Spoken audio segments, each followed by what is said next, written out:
fazer perguntas. Diretamente pode fazer. Sinta-se à vontade. Tá bom? Pode fazer perguntas. Eu sei tudo. Tudo você pode fazer. Pode fazer já? Pode. Pode fazer. Como dito anteriormente sobre os espíritos que são afins, eu gostaria de saber sobre o que a senhora tocou no assunto da Segunda Guerra Mundial. Os gigantescos, né? Vamos supor, a Guerra do Vietnã, que foi Estados Unidos e Japão. Naquela época, os Estados Unidos era bem superior ao Japão e tal. Na Guerra do Vietnã foi a guerra mais sangrenta. Vamos dizer assim, que os gigantes que deram a ordem da guerra começar, eles estavam, vamos supor, afins, assim, os espíritos estavam em cima dele para que acontecesse, e os espíritos que foram mortos na guerra, era necessário morrer, ou eles morreram por causa dessa influência?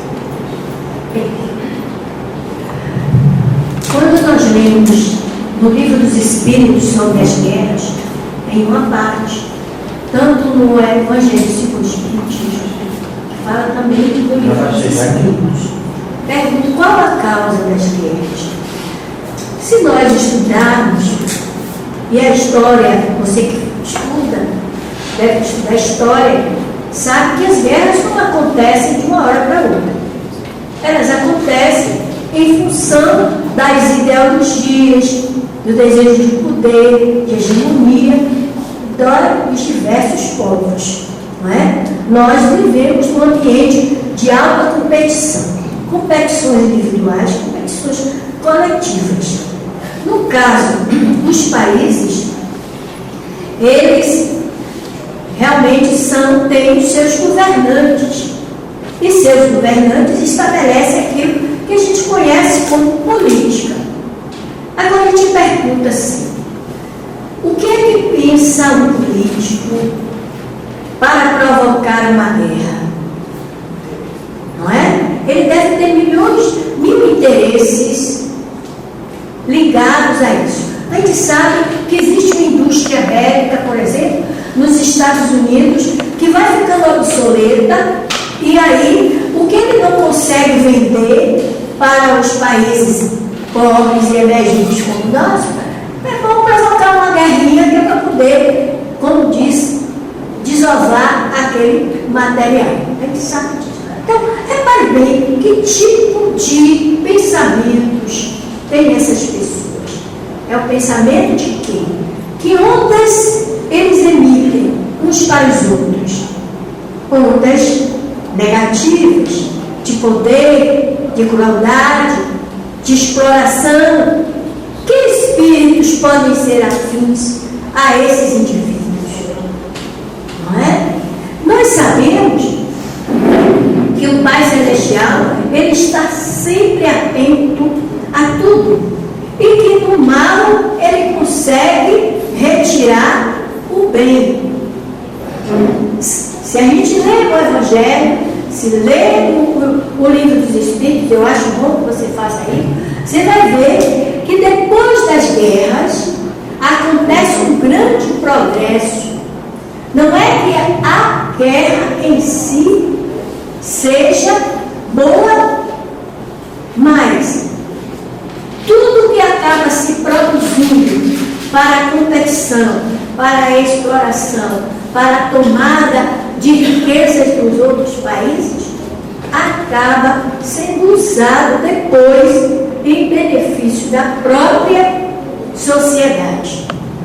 Nós sabemos muito bem que a tecnologia avançada que temos hoje dependeu do que aconteceu na Segunda Grande Guerra, depois que aconteceu na Guerra do Vietnã, né? Então, vocês veem, existiam espíritos afins a essas criaturas, sim, em função dos pensamentos, dos desejos que eles emitiam. Mas existiam também espíritos bons que estavam ali procurando diminuir o máximo de sofrimento. As pessoas que desencarnaram nesse acontecimentos, muitas desencarnaram, não é?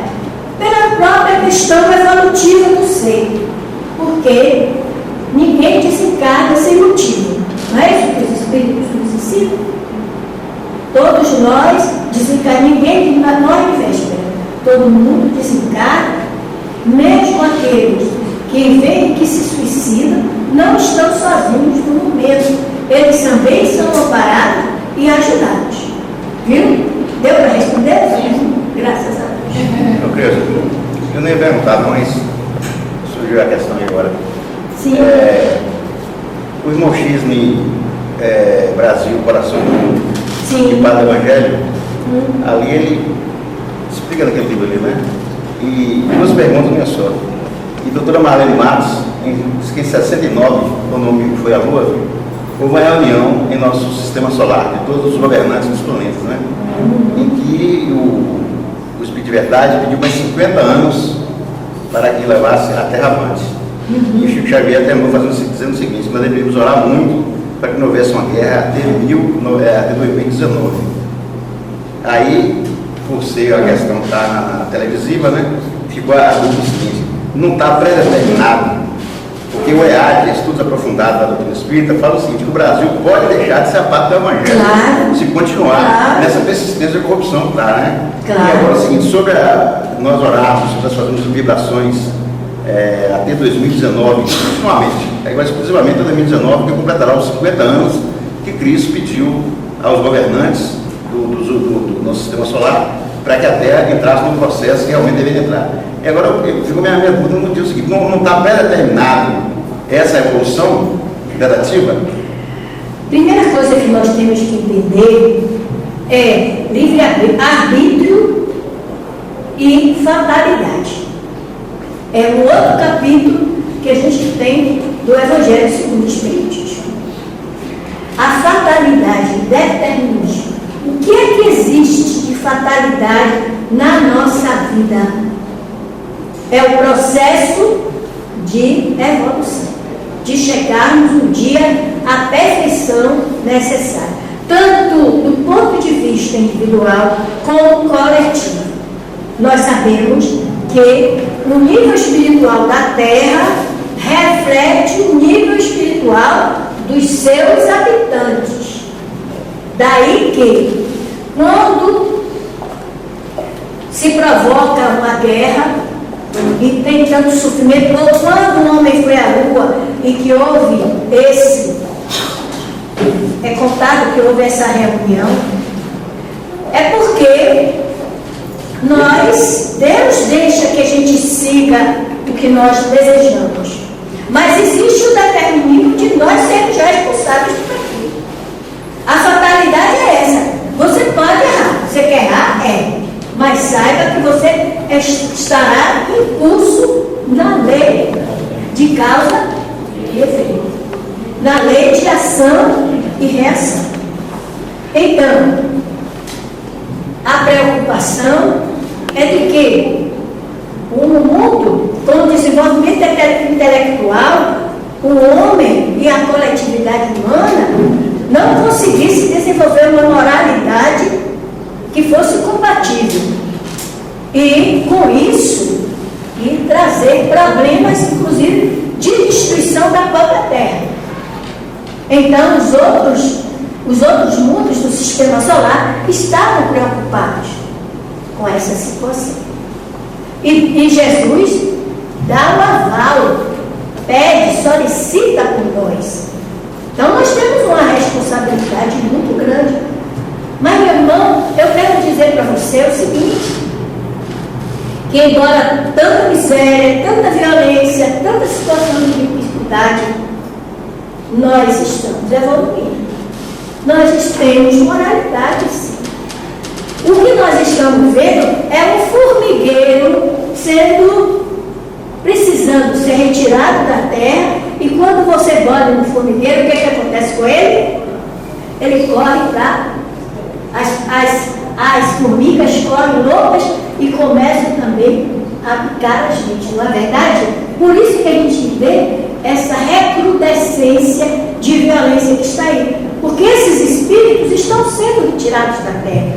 Porque existe também o determinismo do crescimento, da perfeição. A Terra vai ter que evoluir, porque isso faz parte do plano divino. Senão, os mundos estavam. Se nós tivéssemos uma liberdade total, nós não temos essa liberdade total. Se nós tivéssemos, então como é que seria esse mundo? Não é não? É porque a gente pensa, quando fala em livre-arbítrio, pensa que nós temos liberdade total. Lembre-se o que é que diz o Pai Nosso. E faça a vontade do Pai, porque ali a vontade de Deus é absoluta. É mais do que a vontade do homem. E o homem precisa se submeter à vontade de Deus. Queira ou não queira, porque nós somos criaturas. Nós não somos criadores. Não é não? É mais ou menos isso? É, porque, no meu entendimento, quando o Humberto de Campos escreveu esse livro, para mim, eu me identifiquei muito com o homem da montanha. Basicamente, ele viu, ele teve a percepção que o Brasil seria a parte do Evangelho. Mas ele está sujeito o Brasil perder esse título. Sim. Aí você já está falando se o Brasil será a pátria do Evangelho. Só depende de quem? Nós. Se por acaso está lá também dito que se o Brasil falhar, como a França falhou, como Roma falhou, como a Palestina falhou, outro povo será escolhido para isso. Mas eu quero dizer uma coisa a você que talvez lhe ajude a ter mais consolação. Você sabe que o Espiritismo veio para o Brasil. E aqui, o que foi que o Espiritismo fez? Floresceu, cresceu. O mundo hoje em dia recebe o Espiritismo a partir do trabalho do Brasil. Porque o que foi que aconteceu? Na Europa, o Espiritismo praticamente desapareceu mesmo.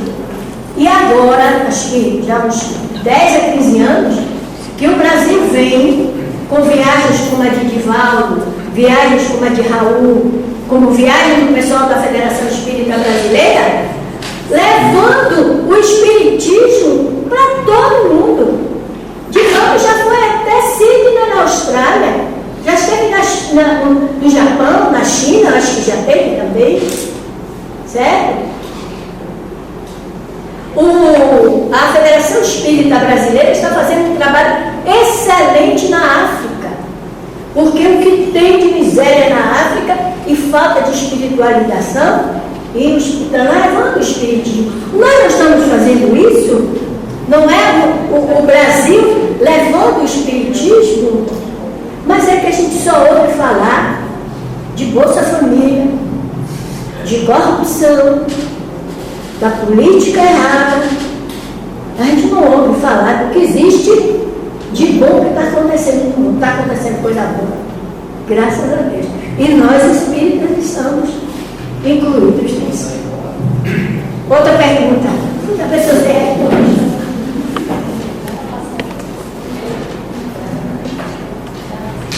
Agora tem pergunta via mediunidade. Um fala com o outro,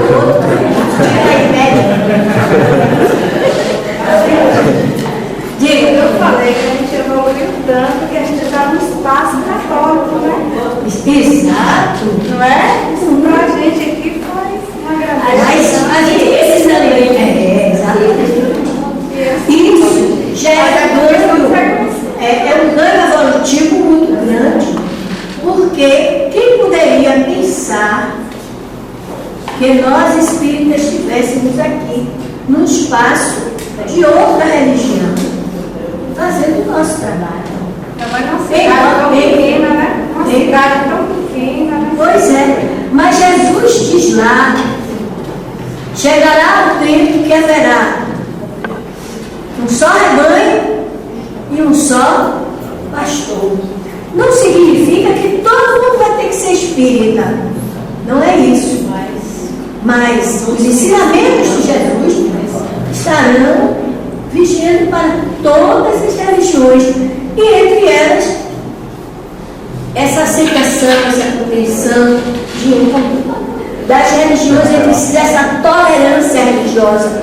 Porque, meus irmãos, a intolerância religiosa ainda existe muito, principalmente lá em Salvador. Lá em Salvador, teve uma mãe de santo que teve um infarto por causa de um grupo de companheiros evangélicos que invadiram o terreiro e lá arrebentaram todos os santos, os implementos religiosos. Olha, gente, isso é muito grave, porque aquilo representa a identidade religiosa, espiritual daquelas pessoas. E é um grupo entrar e arrebentar tudo, dizendo que eles só tinham demônio. Quem eram os verdadeiros demônios naquele momento? Não é? A criatura tomou um choque tão grande, não era mais criança, acabou tendo um infarto, morreu.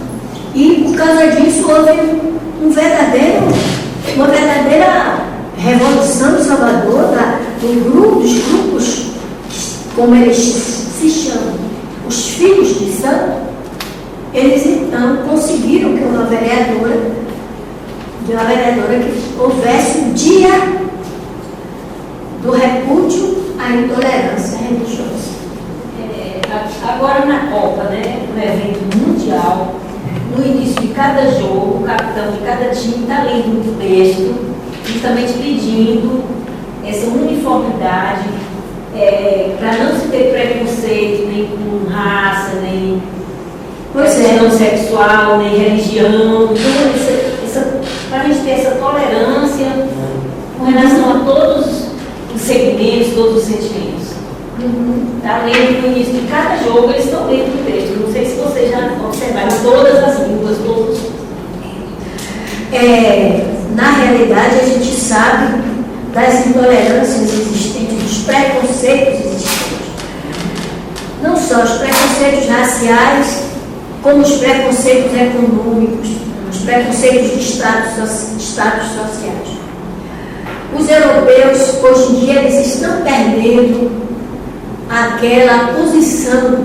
Eles perderam para os Estados Unidos, tanto a posição econômica como a própria cultural.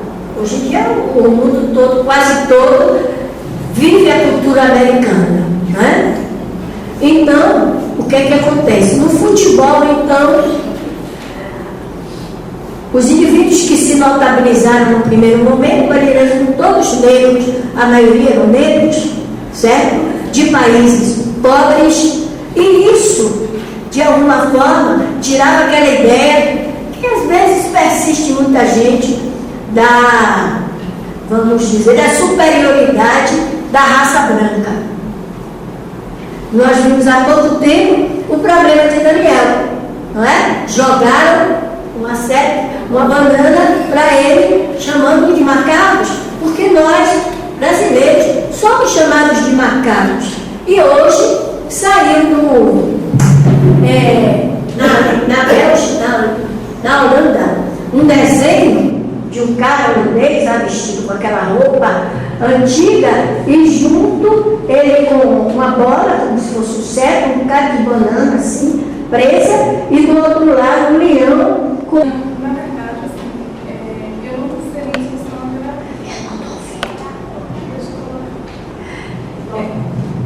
Então, eu não sei nem se isso é uma terapia. E aí eu não sei porque existe uma reunião, faria uma reunião mediúnica e posteriormente existiam algumas situações. É por isso que eu estou te perguntando. Uma era uma sala onde fazia a sonoterapia, não era dentro própria da reunião, era pós-reunião.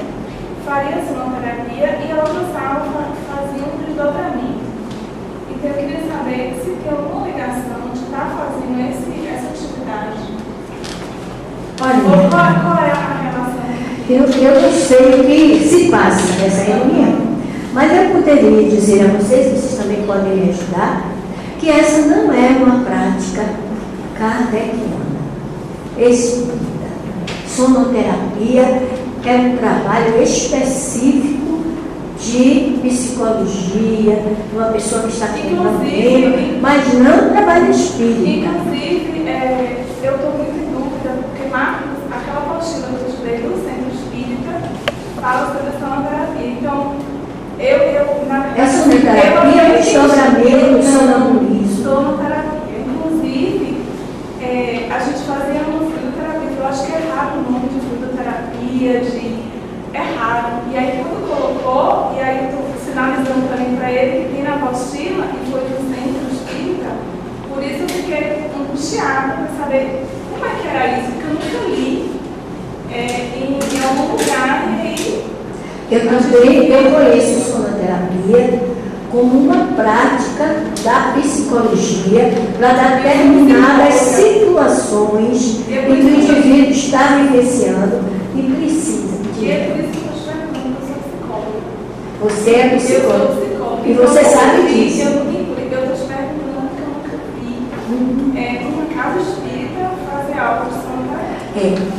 Então, esses são os enganos dos indivíduos, porque a doutrina realmente não tem esse tipo de prática.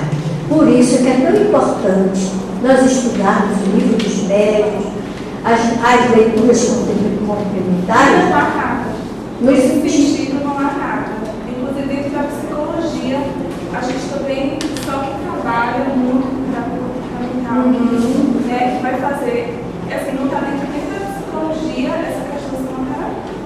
Então, por isso que agradeço aí São 3 dúvidas aí. A outra dúvida que ela colocou foi: bocejo se lacrimejar em excesso antes do trabalho mediúnico são efeitos normais relacionados à influência de espíritos em sofrimento, ou será algo para investigação e obsessão? Bem, a eclosão da mediunidade apresenta vários sintomas. Muito importante a gente estudar como se dá a eclosão da mediunidade.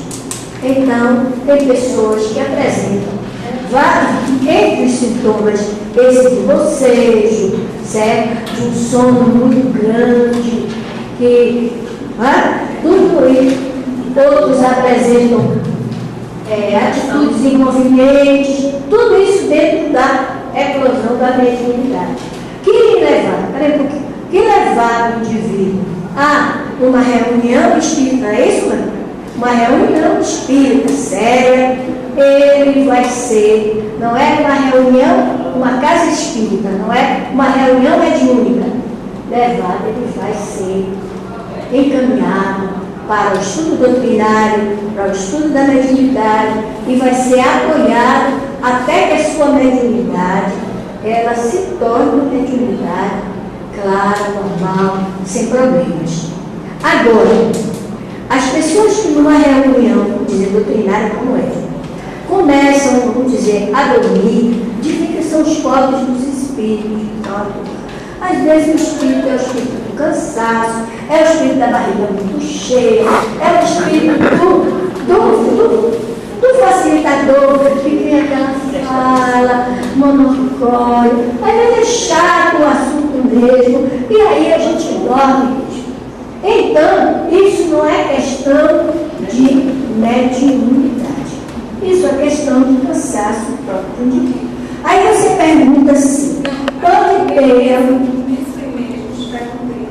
Porque há muita polêmica em relação ao bocejo, né? Inclusive, dentro da medicina, de bocejo. E a outra questão é assim, dentro dos livros, estudando a mediunidade, ou livros dos médicos e tal, você consegue sintomas de mediunidade. E aí aconteceu comigo mesmo, não aqui, mas em outra localidade, pode entender que são coisas que acontecem mesmo, até no lugar que você está. Às vezes você boceja e tem alguma energia, e a pessoa diz assim, olha, isso daí, esse bocejo não é nada, né? Isso aí é a vida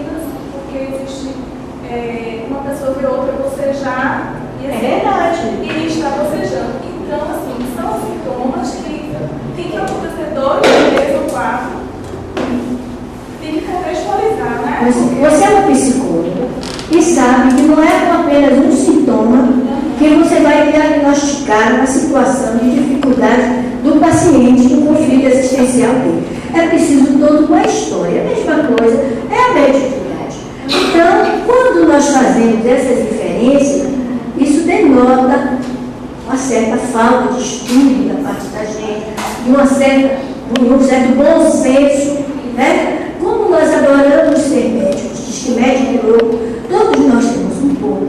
Então, você, é assim, tem um espírito em você. Né? Tudo é mediunidade, tudo é mediunidade. Não, gente, não é tudo não é mediunidade, não. Tudo em nós, às vezes, são sintomas simples. No livro eu estava lendo que se você estiver num lugar, vamos dizer, e der um ruído insólito aqui, a gente imediatamente vai dizer assim, os espíritos estavam ali presentes. Fala, não, às vezes foi só apenas um trovão.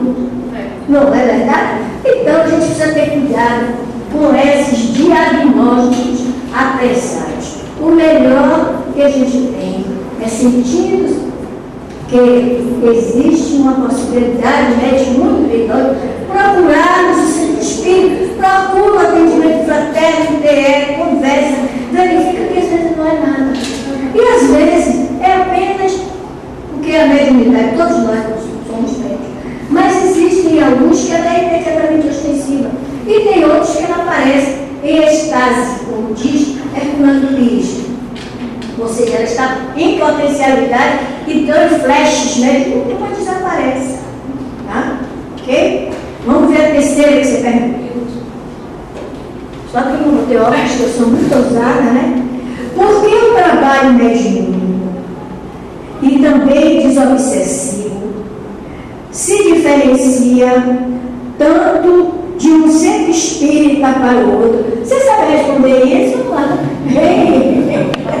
São questões culturais. Pois. Levar em consideração Na as verdade, eu questões já geográficas. antes, né? E aí você quis tirar a prova para ver se eu sabia.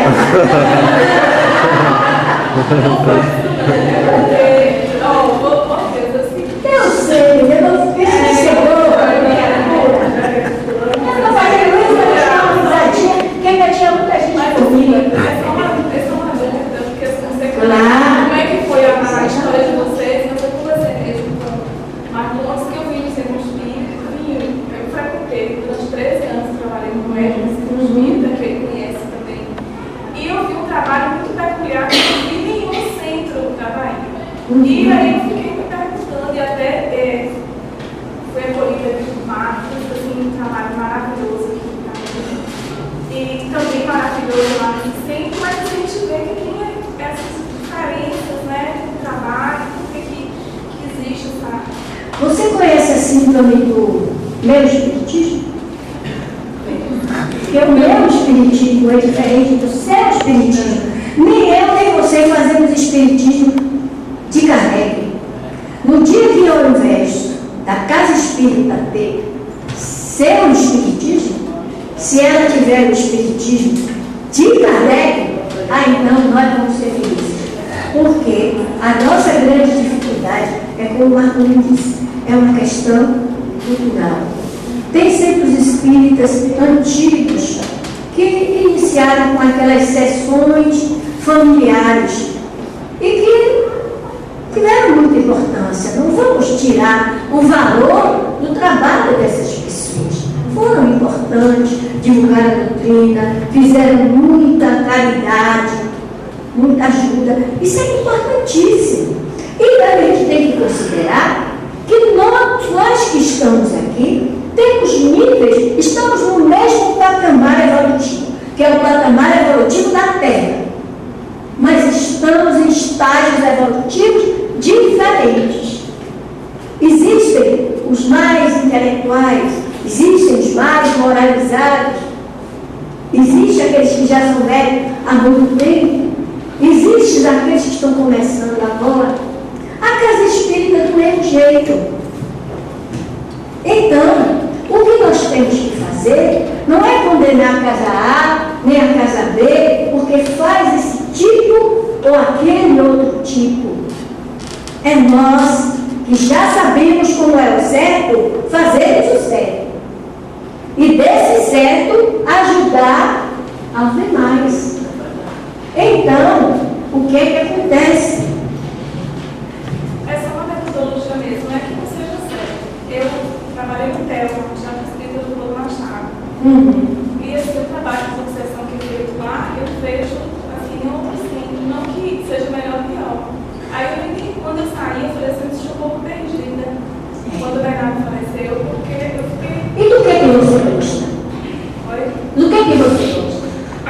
Pois é, isso é que é importante. O importante é você buscar a casa que você se adapta. Qual é a casa que você se sente bem, que você trabalha para o bem e para o amor, que você estuda, essa que você vai ficar. Quando não foi essa, então fica com ele. Ele tem um zerinho, mas me ajuda. Certo? Então você. E agora? Você vai trabalhar com ele, ajudá-lo, crescer na casa que você está. E quando você for caminha, que você encontrar alguma coisa errada, aí você ora por mim. Ora que ela deu um salto, né? E ajuda. Ah, eu vou fazer uma palestra, vou dizer uma coisa. Agora a gente não pode condenar o trabalho do outro. Certo? Não podemos condenar o trabalho do outro, porque cada um está no nível evolutivo. Agora, seria tão bom se todo mundo fosse igual, né? Vocês conhecem a história da... Você conhece a história do castor banana? Conhece? Então eu vou contar a vocês. Diz que no mosteiro tinha um discípulo, um monge, que era assim. Por quê? Aquele monge tal não faz isso igual aquele outro. Porque todo mundo não é igual a todo mundo. Porque se fosse igual, não tinha esses problemas. É tão bom se o mundo fosse igual. Que as pessoas pensassem do mesmo jeito. Que as pessoas agissem do mesmo jeito. O mundo seria uma maravilha. Não é, mestre? Aí o mestre respondeu para ele. Mas, mestre, por que isso não é assim? O senhor não pode me responder, não? Ele disse, eu vou lhe responder. Mas antes de lhe responder, eu vou lhe dar uma tarefa. Você hoje vai ser o responsável por ir à feira para comprar uns mantimentos para a alimentação do mosteiro. Você vai e compra todas as bananas que você encontrar. Durante essa semana nós vamos passar comendo banana. Aí todo mundo, banana, segunda, terça, quarta, quinta, sexta. Quando chegou no sábado, ele disse, foi falar com o mestre. O mestre, não, a gente vai continuar mais uma semana comendo banana. E aí, toma a banana. Segunda, terça, quarta. Quando foi na outra semana, ele disse, mas mestre, tenha paciência, mestre. Pelo menos uma melancia, uma abacaxi, porque ninguém aguenta mais banana. Pois é, meu filho. Já se quando o mundo fosse igual, todo mundo ia comer banana. Por isso é que a gente tem que ter paciência com os concorrentes, porque eles também vão crescer. Se eles não crescerem agora, eles desencarnam e retornam meia-noite. Certo? Agora, não é por isso. Mas eu não critiquei, não. Não estou dizendo, não estou dizendo criticar. Não é por isso que nós devemos deixá-los sem ajuda. Se eles se abrirem para isso, levar, mandar, apresentar seus novos. Os espíritos divinas é a maneira que a gente tem de influenciar o outro para que ele estabeleça a mudança. Porque eu não posso mudar você. O que eu posso é sensibilizar a mudar. Então, o centro espírita, que já faz um trabalho fundamentado em Kardec, responsável, sério, tem dever de ajudar o outro também a crescer. Mas não de achar que o trabalho, menosprezar o trabalho que o outro faz. Só isso. Pronto, acabaram as perguntas demais? Tem um aqui, ó. Diga. Só um comentário sobre essas dúvidas dela, porque tem certas coisas que acontecem assim na sociedade e deixa a gente fazendo perguntas Claro. e às vezes com as respostas. Isso é bom fazer. Porque existe uma confusão muito grande na sociedade, há um conhecimento muito pouco das questões espirituais e há uma confusão generalizada acerca de espiritismo, mediunidade e os outros movimentos religiosos, né? Tem muita gente que ser médium é ser espírita, deu algum sinal de mediunidade é da Umbanda, é da não sei de onde, né? Tem gente aí se autodenominando espírita, que resolve qualquer problema, que é seguidor de orixá e não sei quem mais, né? E até no meio espírita, como a gente já discutiu, essas questões assim culturais, né? Tem um grupo lá de Brasília se reuniu, né? E inventaram fazer uma tal de uma corrente. O povo dá os braços e vai formar a corrente magnética. Quer dizer, eu não sei como é que é isso na prática, não, eu já li algumas coisas e já vi centro com esse tipo de prática. Tem centro que usa fluidoterapia durante a sessão de passes, né? Então, digamos assim, exige um conhecimento aprofundado da gente, da literatura espírita e principalmente das obras básicas de Kardec para poder separar, né, essa confusão generalizada, se orientar no meio dessa confusão generalizada que existe no meio da sociedade. Olha, para a gente trabalhar essa situação, eu acho que, por exemplo, um seminário como esse, uma semana espírita, numa cidade aberta para o público de um modo geral, viram aqueles que querem saber, que querem conhecer, porque existem aqueles que não querem conhecer, que não se interessam, e qualquer coisa que diga para eles é mentira, porque já tem uma opinião formada e que não mudam com tanta facilidade. Então, o papel nosso de espírita é divulgar a nossa doutrina dentro dos critérios kardecianos. Estudar a doutrina para saber o que está fazendo. Você dirige carro? Você dirige carro? Muito bem. Então você dirige por quê? Eu preciso desenvolver. Sim, mas você, eu precisava e não dirigia. Por que você dirige? Porque você aprendeu a dirigir, pegou o carro, tomou aula, aprendeu, tirou a carteira e tem que seguir as regras do trânsito, não tem? Senão, tira a ponta da carteira. Bate.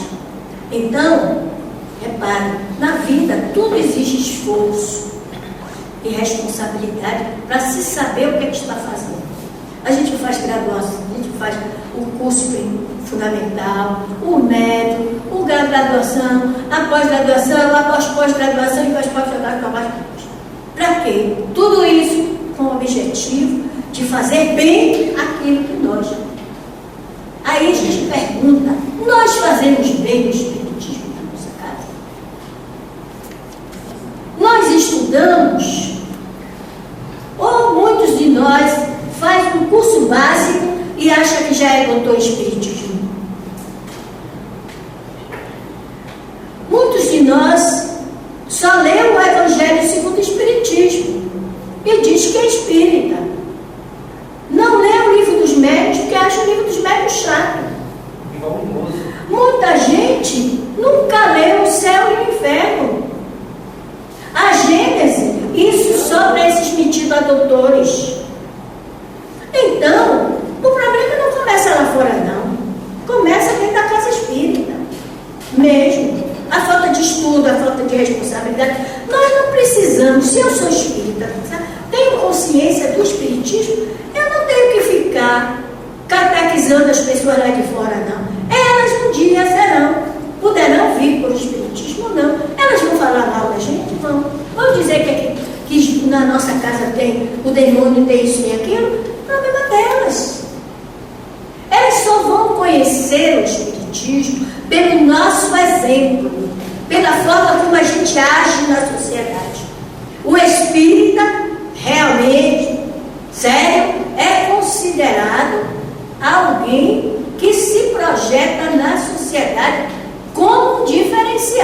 Eu acho que isso é que é importante. É o nosso comportamento lá fora. Agora, se eu me digo espírita e eu estou em Umbanda, eu estou sendo incoerente com as minhas próprias posições. Agora, o que eu posso fazer e você pode fazer? A gente pode puxar a criatura e dizer, olha, não diga mais que você é espírita. Vai fazer o quê? Vamos ser inquisidores? Da época da Inquisição que a gente tanto reclamou. Tem que... Seja você espírita, sejamos nós verdadeiramente espíritas, estudiosos, entendendo a doutrina, porque saberemos responder a todas as perguntas, a todas as questões que os indivíduos colocarem para nós, e não tenhamos a fantasia de mudar ninguém e cooptá-las para a nossa religião, se elas assim não desejarem. Não adianta. Os nossos irmãos lá fora vão dizer milhões de coisas para nós, de nós. Mas, se ele conhecer você, como é seu nome? Coelho? Suelen é um homem direito, honesto, responsável, um pai de família, correto, um trabalhador. Qual é a religião dele? Ah, ele é espírita. Ah, sim. Então ele é espírita.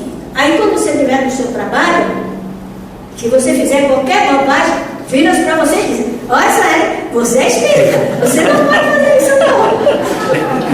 Porque significa que ele já sabe que o espírita tem um comportamento diferenciado. Pessoal, então, é através desse exemplo, através da forma da gente ser, do nosso estudo, do nosso conhecimento, que nós vamos divulgar a nossa doutrina na sociedade, viu? E deixemos os nossos irmãos, porque eles também estão em processo evolutivo, eles chegarão lá um dia ou outro, tá bom? Sabe quantos anos tem o espiritismo? Vamos ver se a gente faz essa conta? 157. Pois é. Sabe quanto tem a doutrina, o catolicismo? 2000 e tantos anos. Muitos de nós aqui saímos do catolicismo. Éramos verdadeiramente católicos? Não. É só para a gente refletir. Outras perguntas colocarem esse coração. Eu achei engraçado que o trabalho foi mediunidade, mas poucas perguntas no CEA foram feitas sobre mediunidade, sobre sintonia, sobre afinidade, sobre médium de expiação, médium de prova. Diga aí, Cão. Vamos levar para 6 horas nesse negócio. Ó, 15 minutos só. Tem um tema, É uns 15 minutos. tem um tema bem interessante. Sim, né? deixa eu me sentar aqui E, um pouco. inclusive, alguns poucos autores espíritas se atrevem a tratar dele. Que você hoje abordou em partes, né? Essa questão da estrutura energética da reunião e seus componentes. Porque a reunião mediúnica, nós somos seres, enquanto seres, nós já somos multidimensionais. Certo. E cada um com suas limitações perceptivas. Muito Encarnados e desencarnados. certo. Aí você colocou um padrinho lá, mentor, né, da reunião, o dirigente encarnado, o médium e o guia do médium. Sim. Aí eu achei assim seu quadro que tá faltando muita coisa, né? Porque, tipo assim, a reunião não faz só disso. Né? Uma pergunta, é necessário o guia espiritual do médium estar presente necessariamente nas reuniões? E tipo assim, e fale mais um pouco disso, porque na reunião não só tem isso, tem outros médios, tem os assistentes, tem a equipe espiritual de outros espíritos, né? Inclusive que mesmo nos planos espirituais, uns não percebem o trabalho dos outros. O guia vê tudo lá de cima, mas até entre a equipe espiritual, muitas vezes nem todos estão se percebendo, né, do que está acontecendo. Então, André Luiz, né, é um dos poucos que se atreve a falar. Ele fala de equipamentos, né, que são usados para recepção, transmissão de pensamento. Eles fazem um negócio de uma projeção, amplificação sonora, que projetam a comunicação em bom tom lá onde estão os espíritos, né, nos umbrais, nas dimensões mais inferiores. Né? Então, fale mais um pouco disso aí, dessa estrutura energética e dos componentes dessa estrutura. Bem, a primeira coisa que eu preciso explicar a você, que eu apresentei o esquema de uma comunicação mediúnica individual. O médium, o espírito comunicante, e dentro disso, dentro de uma casa espírita, porque a mediunidade deve ser exercida numa casa espírita, num ambiente adredemente preparado para tal, e o melhor lugar é a reunião mediúnica. Toda reunião mediúnica tem que ter, e tem um dirigente espiritual, o dirigente da mediúnica. Se você ler o livro de André Luiz, você vê que André Luiz adentra com Aniceto para uma reunião, não é? E também com Aulus, e lá, eles dois adentram para a reunião, e lá tem o dirigente daquela reunião, o responsável por aquela reunião mediúnica. Então, cada reunião mediúnica tem um dirigente espiritual. E junto com o dirigente espiritual, deve ter um dirigente encarnado. E os dois precisam estar sintonizados, terem afinidades, para que o dirigente seja capaz de receber do dirigente espiritual os encaminhamentos e a coordenação do trabalho. Não significa absolutamente que só vai ter um médium numa reunião e que só vai ter uma entidade. Ali é algo esquemático para a gente entender como se dá a comunicação mediúnica. Mas você que deve ter tido acesso a um trabalho que foi desenvolvido, inclusive, através de quadros pintados das diversas, como se dá uma reunião mediúnica, você vê que quando, antes da reunião começar propriamente dita com os encarnados, os desencarnados adentram a sala e começam todo um tipo de preparação, com áreas realmente voltadas para receber as entidades sofredoras, aflitas, que serão atendidas naquele dia. São colocados os aparelhos, inclusive uma espécie que a gente poderia pensar hoje em dia num tablet ou num tablet espalhado por vários espíritos que terão a responsabilidade de verificar a situação daqueles que pedem, fazem solicitações de amparo, de ajuda. Então tem uma série de slides só sobre a reunião. É muito bonito e vocês podem acessar no site que vocês conseguem. Preparação de uma reunião mediúnica. Mostrando para nós, né, que existe um comando espiritual, mas cada médium que está ali tem ao seu lado, além das entidades que ela vai receber, ela tem um mentor espiritual dela, o tutor, que fica ali não para dar comunicação, mas para ajudá-la, dar suporte. Claro que tudo isso dependendo do mérito daquele médium, certo? Do médium. Então, você veja com isso que existe ali uma produção energética muito importante, de tal forma que aqueles espíritos que se comunicam, eles já são amparados mesmo antes de dar a comunicação. E o doutrinador que está junto também recebe, não é?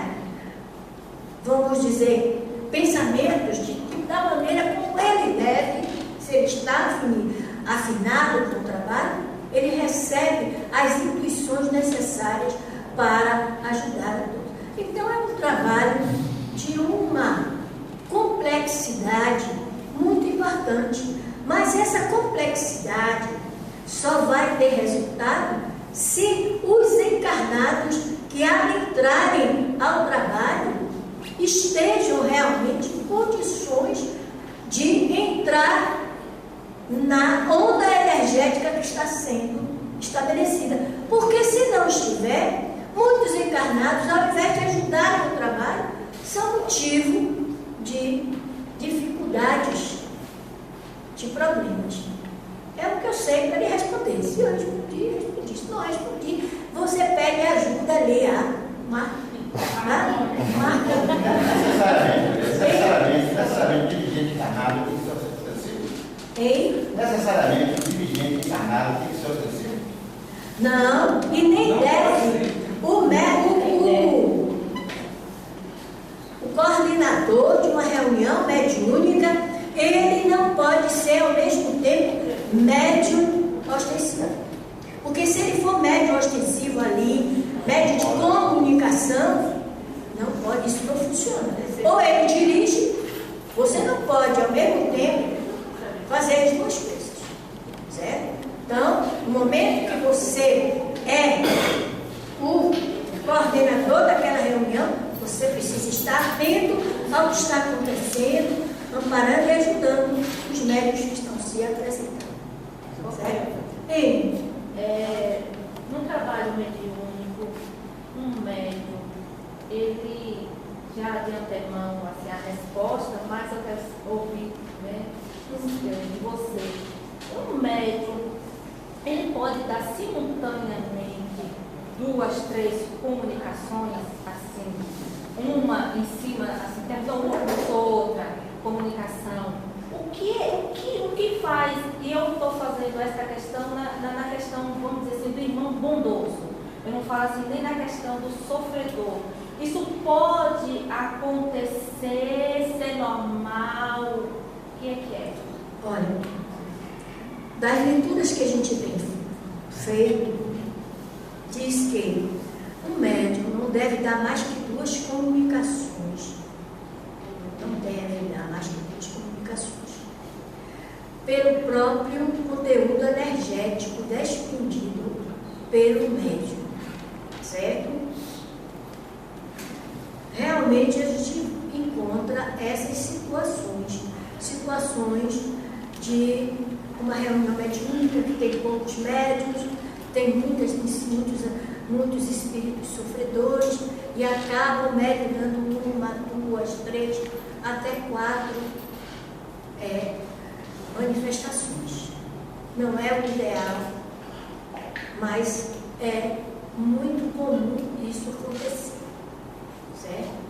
Nós sabemos que quando existem essas excepcionalidades, se o grupo é sério, se existe dentro deles o desejo de ajudar, a espiritualidade estará ali superior, ajudando, amparando e repondo as energias que os médiuns. Agora, se por acaso aquela reunião não for uma reunião séria, for de perguntar, de saber, de dar não sei quanto, isso aí realmente vai trazer problemas, pode trazer problemas de até obsessivos dentro do grupo. É o que eu sei. Mas no sentido assim, de não ser irmão sofredor. Sim, você está dizendo que é um irmão muito bom que dá, ou aí vem outro dá, e outro dá, e outro dá. Eu já acho isso um certo de excesso. Só para esclarecer, né? Ou será que é o mesmo, com a fala diferenciada? Isso é muito difícil da gente julgar uma coisa que a gente não está participando. O que você acha que seja? Se for o mesmo com a fala diferenciada, não é tão bondoso assim. Né? Entendeu? Tem que conversar. Você conversa, se isso se passa do seu conhecimento, converse com o coordenador da reunião. E também, em uma reunião, sempre tem um médico ali, um médico de evidência, e que é a obrigação dele estar alertando, caso tenha um companheiro que esteja manifestando o mesmo espírito se passando por 2 ou 3 espíritos, aquele outro médico é a obrigação dele fazer a observação e alertar para aquele médico que não estava conseguindo detectar uma diferença. E é mais de um espírito da comunidade. Só para Pois não, né? Pode dizer. eu trabalho com um grupo, né, sob sessão, e nós fazemos estudo do livro dos médicos, né? E antes de começar a reunião, a coordenadora, né, dirigente, o que ela faz? Ela lê uma mensagem. E aí já foi questionado várias vezes que tem que ler-se o Evangelho. Assim, tem essa coisa que na minha opinião, eu acho que a mensagem também está ajudando.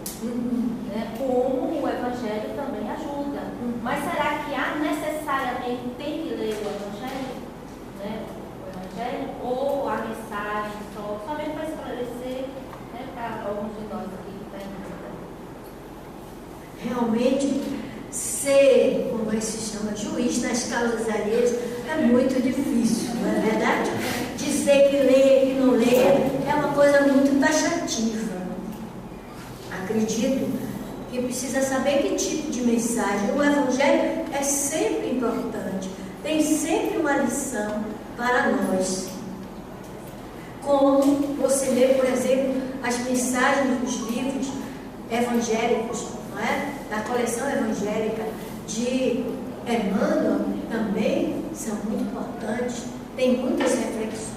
O que é, no meu entendimento, o que é importante é a evangelização pessoal de cada médium, que ele, ouvindo a mensagem, ele seja capaz de fazer as reflexões necessárias. Mas cada casa tem a sua forma, as suas normas de atuar dentro de uma reunião mediúnica. Portanto, dizer que fazer isso é errado ou fazer aquilo é certo é uma generalidade. Viu, amiga? Considerações finais? Você quer fazer uma uma pergunta? pergunta? A quantidade, a qualificação. A quantidade, no caso, estava falando aí dessa psicosfera, do plano de cuidado desse dirigente espiritual. E assim, nessa questão física mesmo, dirigente, você colocou dirigente e tal. E em termos de médios, que ele colocou, teria que ter um médium doutrinador, um psicofônico, teria que ter essa qualificação prática. O médium intuitivo, o médium que vai, a quantidade, existe uma coisa para a literatura. Numa reunião mediúnica, você precisa ter o direito. Vamos falar dos encarnados, porque os encarnados, a gente não pode dizer quantos são, né, meu irmão? Os encarnados, numa reunião mediúnica, precisa ter um dirigente que saiba a função de dirigir. E tanto os médios quanto o indivíduo consigam, não podem também ser uma sala mediúnica cheia de gente.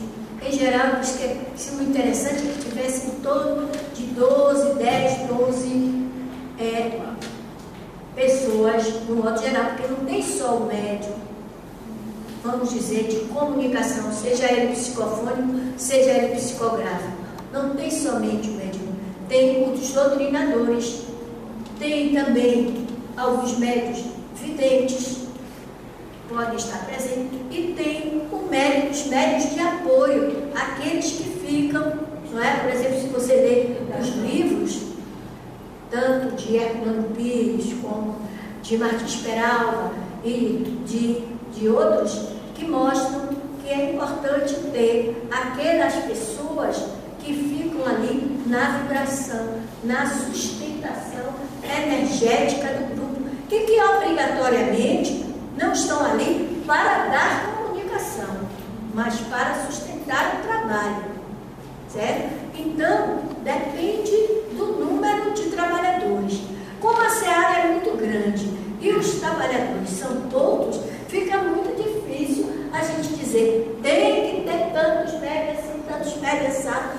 Não, isso não existe. Existe a disponibilidade pessoal, o conhecimento, o comprometimento para fazer parte da mediúnica.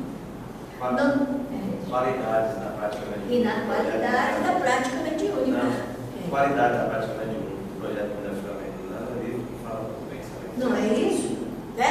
É porque cada autor fala de uma forma diferente. Mas aí você precisa ler todos que formaram a sua opinião. A opinião que deve ter como base fundamental quem é que tem que fundamentar os seus conhecimentos. Chama-se Allan Kardec. Não, eu sei, porque você citou André Luiz. André Luiz vai falar uma quantidade aí Sim, né, que deve ter. mas Aí André Luiz eu é uma obra complementar. É que a gente escuta aqui e ali, aí, por isso que é importante essa presença para tirar até as dúvidas de qual autor a gente também deve seguir, fora Kardec, né? O que está. A gente, até assim, até a parte prática mesmo, eu acho interessante fazer uma casa pequena. E grande, você também pode esconder de tantos médios, eu mesmo frequentava reuniões com muitos médios, e aí você fala para mim assim, não é bom ter muitos, e eu vejo que realmente não é bom. Pois é. Eu vejo que realmente não Olha, é bom. na nossa casa, a casa que nós trabalhamos, nós temos em torno de 60 médios. Mas os 60 médios não trabalham todos de vez. Eles trabalham em várias reuniões mediúnicas em separado. Nós temos lá agora 10 reuniões mediúnicas. Tem alguns médios que trabalham até em 2 reuniões mediúnicas. Certo? Mas a média é essa, de 10 médios, porque todos são médios, sejam eles doutrinados, sejam eles. Olha, o rapaz aqui já está me dizendo que meu tempo acabou. Assim para mim. Pois é, companheiros, olha, eu quero agradecer a vocês muito. Carinho, não é? O afeto muito grande que vocês passam toda vez que eu venho para cá. Quando nosso companheiro Barreto me chamou para vir esse ano novamente, eu fiquei muito contente, muito honrada mesmo. Por questões pessoais, dificuldade na minha fala com esse problema alérgico que eu estou, talvez eu não tenha feito aquilo que eu gostaria. Mas eu não vou me desculpar por isso não, porque eu fiz o que eu podia, de todo o coração, de todo o meu afeto para vocês. Então, o que eu faço mesmo que Pedro, eu não tenho ouro e não tenho prata, mas o que eu tenho, eu dou para vocês, que foi o estudo, a pesquisa que eu pude fazer e pude trazer. Peço a vocês que nas suas vibrações orem por mim, peçam, porque não tem ninguém que não precise das vibrações e das orações uns dos outros. Muito obrigada. Que Deus abençoe a todos vocês.